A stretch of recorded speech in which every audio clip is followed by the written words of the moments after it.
The message arrived as I was reviewing the final details of my hotel reservation in Zurich. Glenn, we've decided Marcus is going instead. He'll get more out of the trip. I stopped typing and read it again. My mother had sent this to the family group chat at 2:43 p.m. on a random Tuesday afternoon, as casually as if she were canceling a lunch date. Marcus. My sister Katie's boyfriend of only 8 months. The same guy who once borrowed $100 from me for an emergency, and then posted photos of himself dining at a $200 per person restaurant that same night. My name is Glenn, I'm 32 years old, and I just found out that my own family excluded me from a $50,000 trip that I planned and paid for entirely myself. I put the phone down on the table and leaned back in my office chair. Through the window, I could see the construction site where I was supervising the installation of a new electrical system for a commercial complex.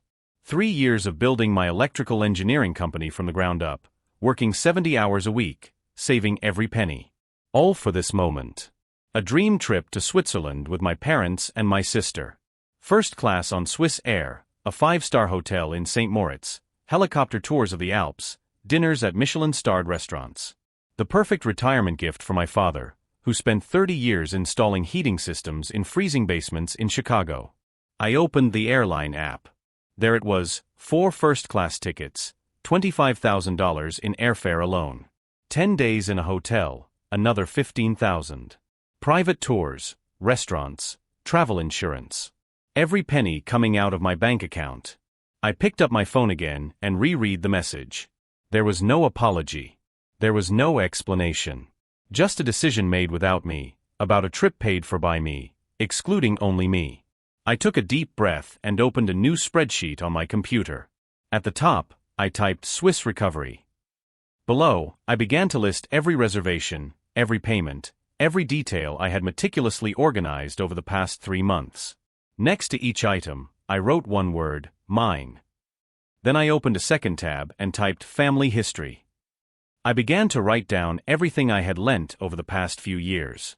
The apartment I bought in 2019 and let my parents live in for just the condo fees. The emergency loans that were never paid back. The credit card bills I paid off just this once.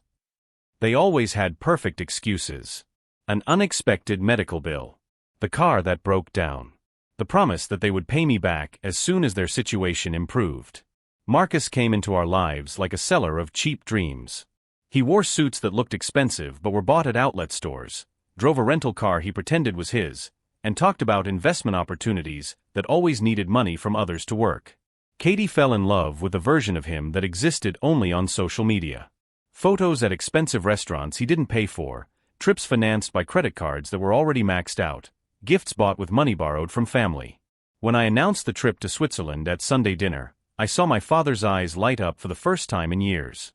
He pulled out an old book on Alpine architecture and said he had always dreamed of seeing the Swiss Alps in person. For 5 minutes, I felt something I had forgotten, pride in being able to provide this for them. Then Katie asked if Marcus could come along. I explained that I had already booked 4 seats and that this trip was specifically for the family. Marcus smiled that smug smile and said he understood, but that it would be a shame to waste the opportunity. My mother muttered something about family being more important than rigid plans. My father avoided my gaze. Now, looking at the message on my phone, I realized they never asked me to include Marcus. They simply decided to replace me with him. I closed my laptop and grabbed my car keys. I had some calls to make, and they couldn't wait. If you're enjoying this family betrayal story, don't forget to subscribe to the channel to find out how this revenge will unfold. Because while they thought they had pulled a fast one on me, I was about to show them the difference between looking smart and actually being smart.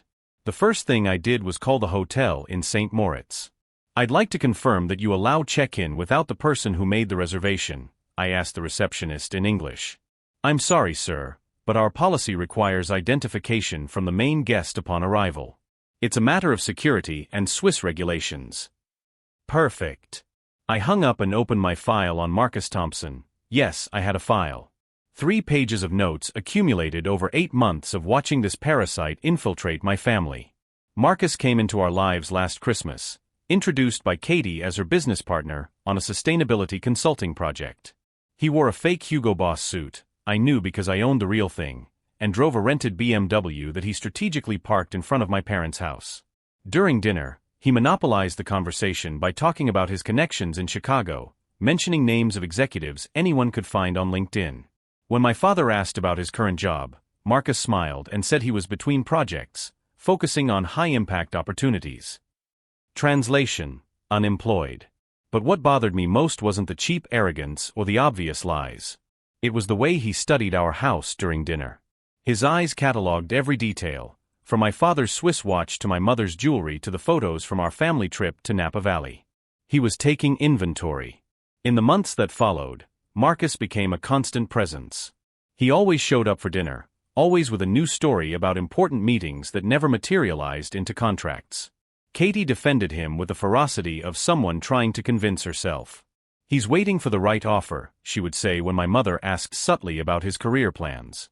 "The market's tough for visionaries," she would add when my father mentioned that he had connections in construction. The first red flag came in February. Marcus borrowed $200 to cover an emergency until his consulting payment came in. I lent it to him because Katie asked me to, and because $200 wouldn't break my budget. 3 days later, I saw photos of him on Instagram having dinner at Alinea, a restaurant where the tasting menu costs $300 per person. When I casually mentioned this to Katie, she exploded. "Are you stalking my boyfriend now?" That dinner was an important business meeting. Sometimes you have to invest to receive. Invest with my money, apparently. The second red flag came in March. Marcus showed up driving a brand new Tesla Model S, explaining that it was a demo car he was testing for a client. I later found out through a friend who works at the dealership that the car was registered to Katie. 7-year financing. 17% interest rate. Katie worked as an administrative assistant at an accounting firm, earning $42,000 a year. The monthly payment on the Tesla was $850. I did the math. She was spending 24% of her gross income on a car for her boyfriend to drive. But the last straw was discovering the apartment. My parents had been living in my condo since 2019, paying only the $800 monthly fees, less than half the market value. It was my gift to them after my father lost his job during the pandemic. In April, I found out that Marcus was officially living there too. Not just visiting Katie on weekends, but getting mail at the address, using it as an office for his consulting. When I confronted my mom about it, she sighed like I was a troubled child. "Glenn, he's practically part of the family now. Katie's happy. Your father likes him. Why can't you just accept it?" "Because he's using all of you," I replied. "You've always been jealous of Katie's happiness," she shot back. "Ever since you were a kid. Now that she's found someone special, you want to sabotage her." Special. Marcus had turned my sister into a credit card machine, and my mother thought that was special. I stopped arguing and started documenting. I recorded every unpaid loan. Every time he used Katie's card for business emergencies. Every broken promise about payments that never came. In 6 months, Marcus had cost my family over $15,000 in direct cash, not counting the car loan and extra living expenses. And now they had given me my spot on the $50,000 trip because he would get more out of it. I went back to the family message thread. In addition to my mom's original message, there were 3 more. "Katie, Glenn, you understand this isn't personal, right? Marcus has never been to Europe. My dad, son, maybe we can plan another trip next year. Marcus, man, I'll take amazing pictures for you. It's going to be epic." Epic. He planned to document my $50,000 trip for his Instagram. I took a deep breath and opened my laptop. It was time to show Marcus Thompson what it really meant to be strategic. I started by canceling the reservation at the 3 Michelin star restaurant in Zurich. Then the private helicopter tour of the Alps. Next, the train ride to the Matterhorn. Each cancellation cost a fee, but I didn't care. Every penny was an investment in the most expensive lesson Marcus would ever learn. As I typed, I imagined his face when he arrived at the hotel and found out there was no reservation. When he tried to get dinner at the restaurant and was told there was no table. When he realized his dream trip had turned into a logistical nightmare. But that was just the beginning. Marcus had seriously underestimated the man he was trying to fool. And he was about to discover that some lessons cost exactly $50,000. The next morning, Marcus called. "Hey man, about the trip. Just wanted to thank you for being so understanding. I'm going to post some amazing content for you to see." His voice carried that annoying confidence of someone who believes he has completely won. "Sure, Marcus. I'm sure it will be unforgettable." "Exactly. Katie is really excited too. We've never been out of the country together. It'll be our early honeymoon, you know." Honeymoon. With my money. With my gift to my father. I hung up and immediately called the bank. "I'd like to put a fraud alert on my credit card," I told the representative. "There have been unauthorized attempts to use it." "Of course, sir. We'll cancel your current card and send you a new one within 48 hours. "Perfect." The card that was paying for the entire trip had just become useless. But there was something I needed to confirm first. I grabbed my spare key and drove to my condo. They weren't home. I found what I was looking for on the kitchen table, an open envelope from Swiss Air, addressed to Marcus Thompson at my address. He had tried to change the ticket to his name. My fingers trembled as I read the documents. Marcus had called the airline, pretending to be me, trying to transfer the reservation. When that failed due to international policies, he requested a second ticket using my credit card. The charge, $16,400. He didn't just steal my seat. He tried to make me pay for his own ticket. But there was more. A stack of Katie's bank statements was scattered across the table. I marked them with photos on my phone before examining the details. The situation was worse than I had imagined. The Tesla wasn't the only loan. Marcus had convinced Katie to take out a $25,000 personal loan to invest in his consulting startup.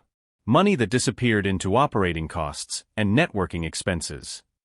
There was also a credit card statement with purchases that made me choke: expensive photography equipment, designer clothes, dinners at fancy restaurants. All on my sister's card. The outstanding balance, $42,000. Katie was financially ruined, and Marcus was using her as his personal bank. I photographed everything and left before they returned. That afternoon, I got a call from my mother. "Glenn, I need to talk to you about something." Her voice sounded strange, almost nervous. "What's wrong?" "Well, Marcus mentioned that you guys had talked about him covering some of the travel expenses. Can you confirm that with the bank? They're questioning some charges." My breath caught in my throat. "What charges?" "The extra ticket he bought. And some additional reservations. Marcus said you guys had a deal. An arrangement. Marcus had made up a story to justify stealing my credit card. Mom, I didn't authorize any charges. Marcus used my card without permission." Silence. Then, "Glenn, are you sure? Marcus said you talked about it." "Mom, he's lying. I canceled my card this morning because of this." More silence. When she spoke again, her voice was defensive. "Look, let's not fight over money. Marcus probably just got confused. You can work this out with the bank, right?" "Work out what?" "The fact that he committed fraud."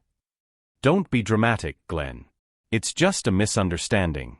Marcus wouldn't do that on purpose." I hung up the phone and sat in the silence of my office. My own mother was defending the man who had stolen my credit card. The family I had supported for years was choosing a manipulative stranger over me. It was at that moment that something crystallized in my mind. It wasn't about the trip anymore. It wasn't about the money.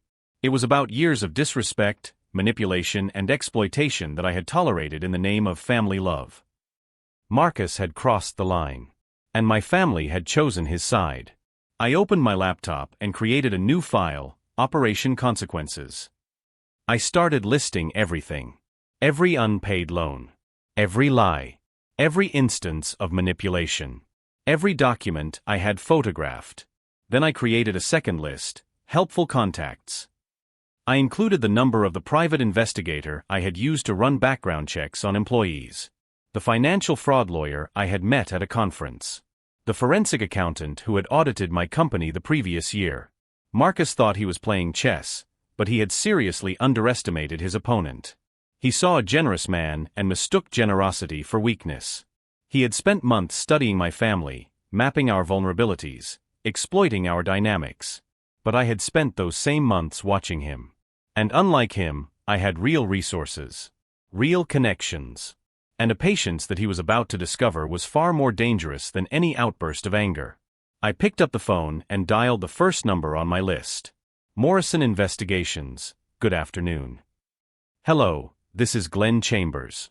I need to hire your services for a complete background check. Of course, Mr. Chambers.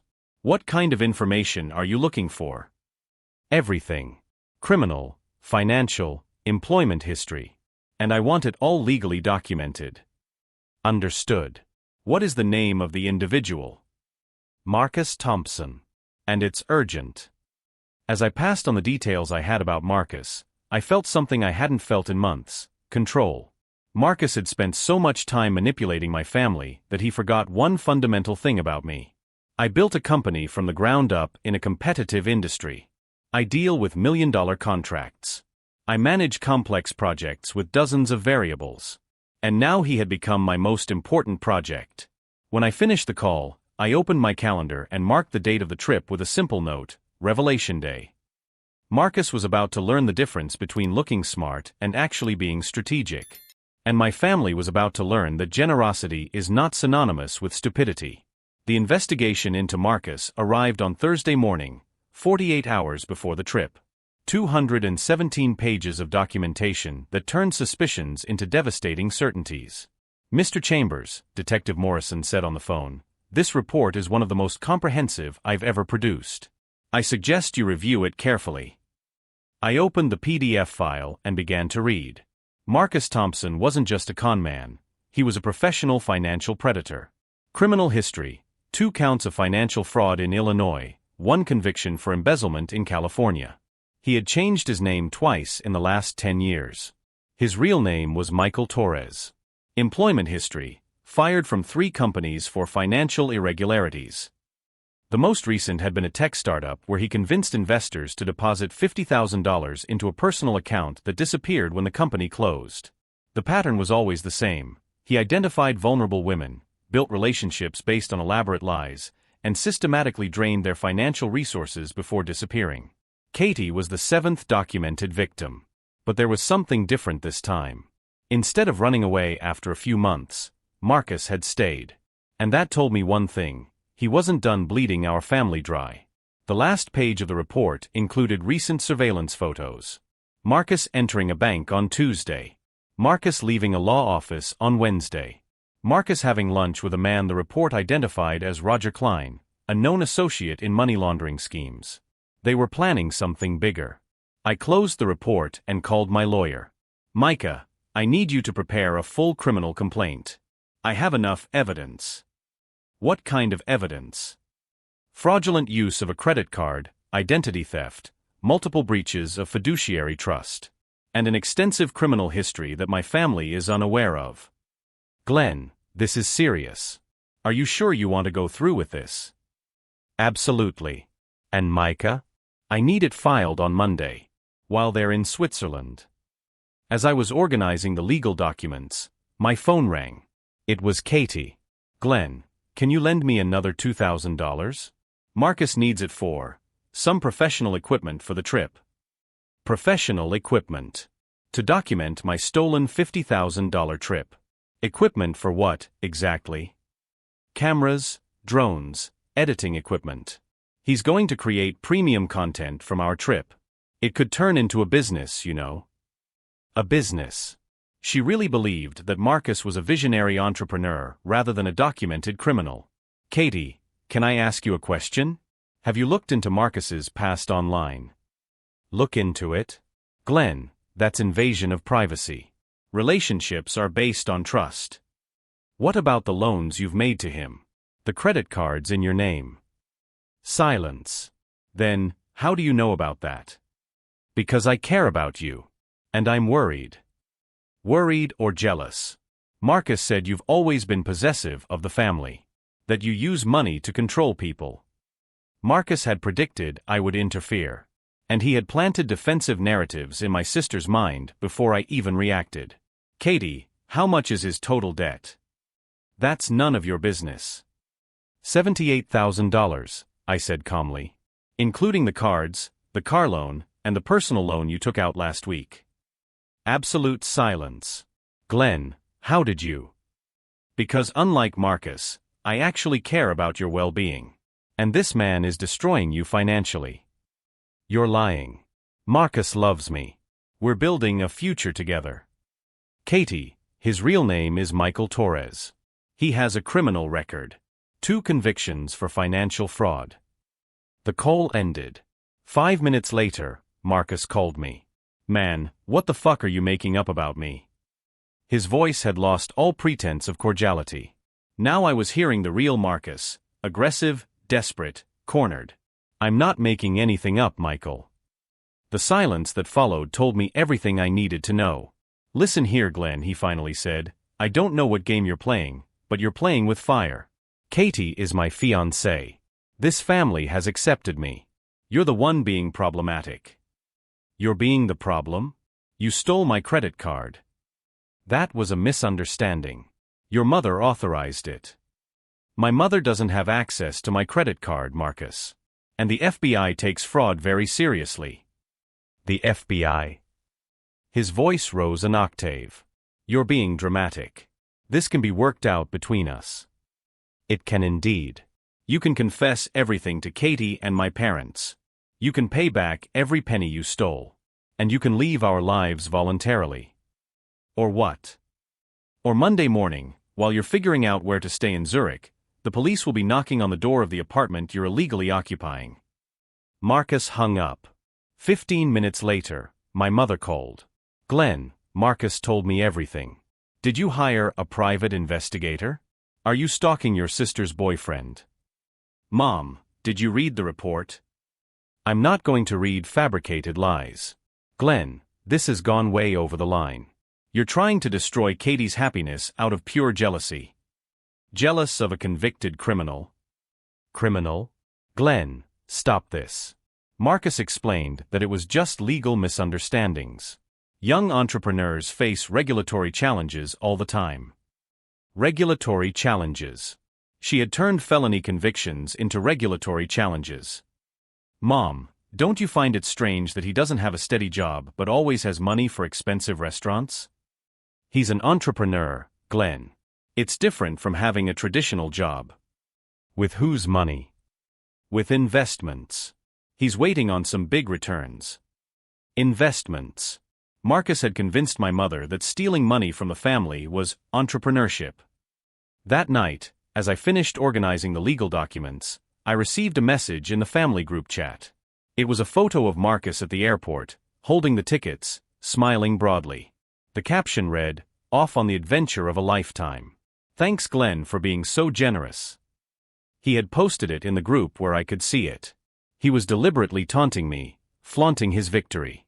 I replied with a photo of my desk, piles of legal documents, the investigation report, and a folder labeled Criminal Evidence. Have a nice trip, Marcus. It will be unforgettable. If you're following this story of family manipulation, subscribe to the channel to find out how this meticulously planned revenge will unfold. Because while Marcus thought he had won the game, he didn't realize he had just walked straight into a trap I had spent months building. And Monday would be the day when all his lies would finally meet reality. The first message arrived at 6:43 a.m. Zurich time. Glenn, there's a problem with the hotel. They say there's no reservation under my name. It was Marcus, and for the first time in 8 months, his voice was stripped of all arrogance. I was in my office, coffee in hand, watching the screen of my computer where I was following the developments in real time. I didn't answer right away. I wanted to savor every second. 15 minutes later, Katie called. Glenn, what's going on? We're in the hotel lobby and they insist our reservation has been cancelled. Mom is about to have a panic attack. That's strange, I replied calmly. Maybe you should try another hotel. Another hotel? Glenn, we're in Zurich. Hotels cost $1,000 a night here. And our tours are gone too. The guy at the tour company laughed when Marcus mentioned the helicopter ride. $1,000 a night. Katie was finally understanding the real value of the trip I had planned and financed. I'm sorry to hear that, I said, my voice carrying the same coldness as my mother's original message. Maybe Marcus can use his business connections to work something out. Silence. Then Glenn, it was you, wasn't it? I what? You cancelled everything. You sabotaged our trip. Katie, why would I do that? You guys decided Marcus would get more out of it than I would. I'm just respecting the family decision. She hung up. 2 hours later, my phone wouldn't stop ringing. Hysterical voicemails from my mom, angry texts from Marcus, desperate pleas from Katie. But there was one call I was waiting for specifically. At 9:37, my phone rang with an international number I recognized immediately. It was Marcus, calling from the hotel. Glenn, let's talk like two grown men. I know you're angry, but this affects innocent people. Your mother is in tears. Katie hasn't stopped crying since we got here. Innocent people? My voice was perfectly controlled. Like Katie, who financed your luxurious lifestyle and now owes $80,000. Like my parents, who you convinced to cut me off for my own trip. Look, maybe I got carried away with the opportunity. But we can work this out.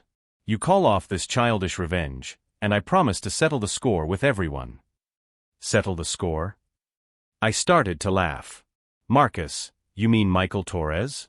Ex-convict number 42,317 of the Illinois prison system.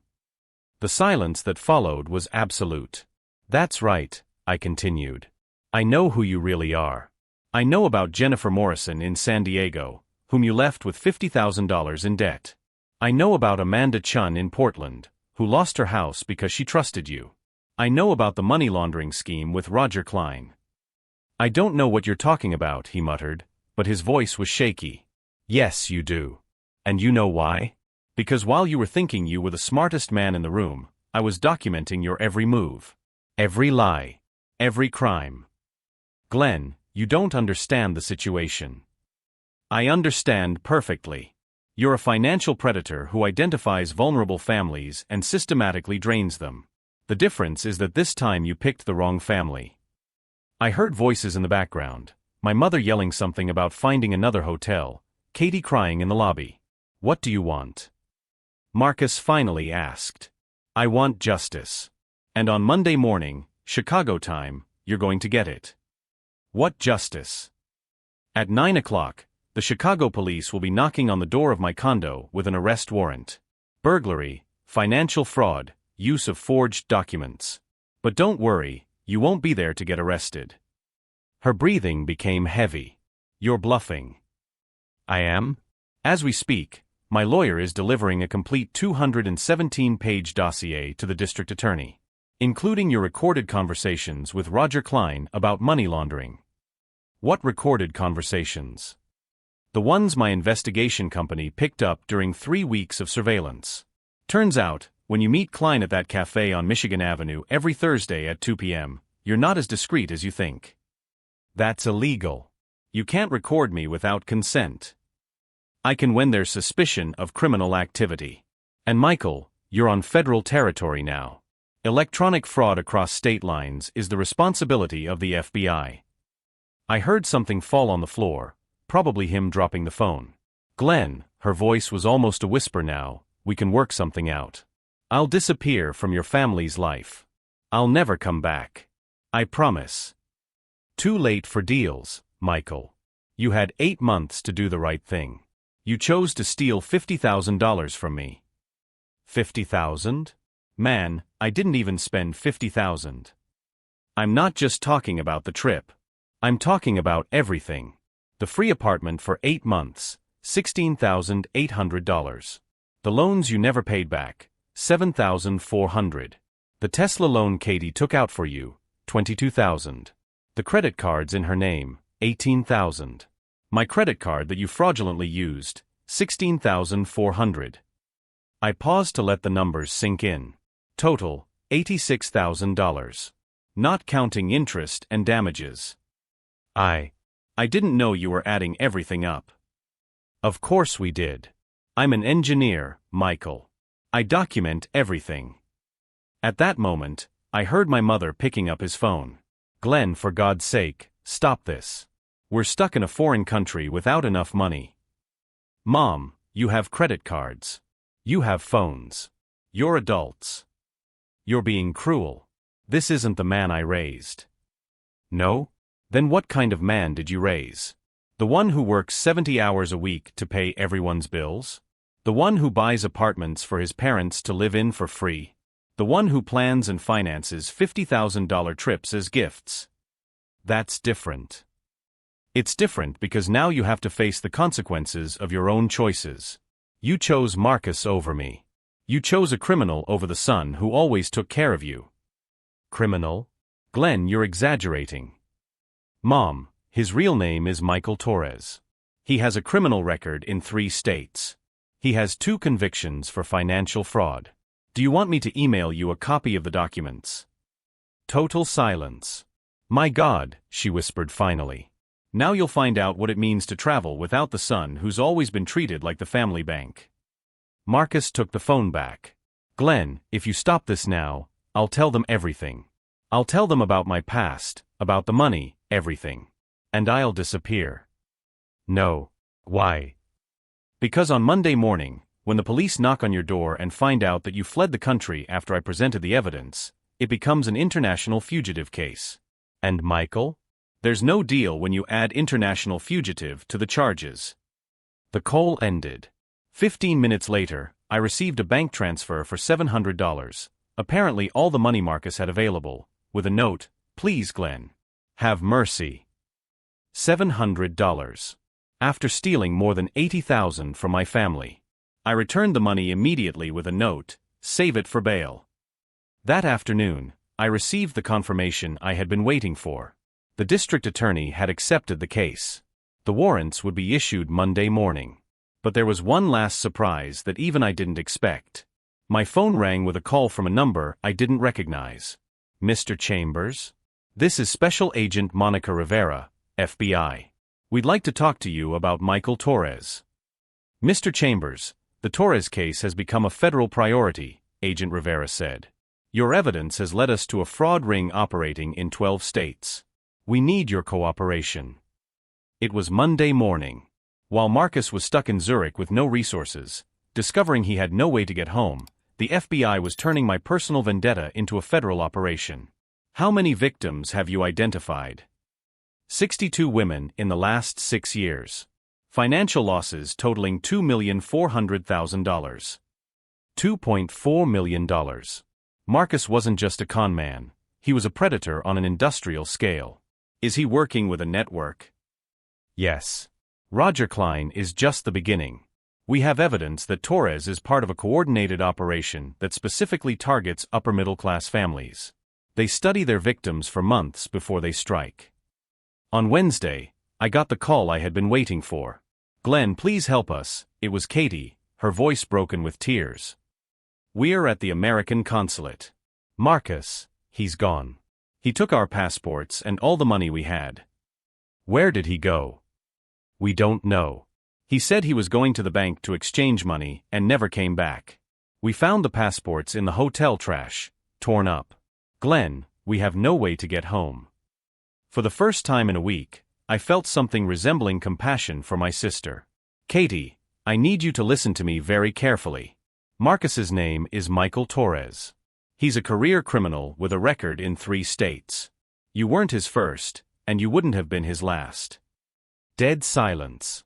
Glenn, you knew. I suspected. That's why I hired a private investigator. Why didn't you tell us? I did. You chose to believe him. I heard my mother crying in the background. My God, Katie whispered. I owe $80,000 because of him. How could I be so stupid? Because he's a professional, Katie. He knows exactly how to manipulate good people.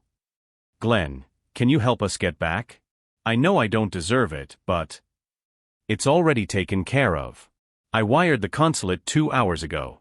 You have tickets to Chicago tonight. She started crying again. Why? After everything we've done for you. Because you're my family. And families make mistakes. On Friday, Marcus was arrested in Milan trying to board a flight to Brazil with a fake passport. Interpol had been tipped off, and he walked straight into an international trap. The FBI called to confirm, Torres will be extradited in 72 hours. Your testimony will be crucial at trial. My parents arrived on Saturday, looking like they had aged years in a week. My mother could barely look me in the eye. "Glenn, I'm so sorry," she finally said. "I'm sorry for everything. For the apartment, for the loans, for the trip. For choosing a stranger over my own son." "Mom, you were taken in by a professional." "No," my father interrupted. "We were greedy. We saw an opportunity to have luxury without paying the price, and we turned a blind eye to the signs." It was the first time my father had taken responsibility for anything in years. "Marcus told us you were controlling," my mother continued. "That you used money to manipulate your family. We believed him because it was easier than admitting we were living off you.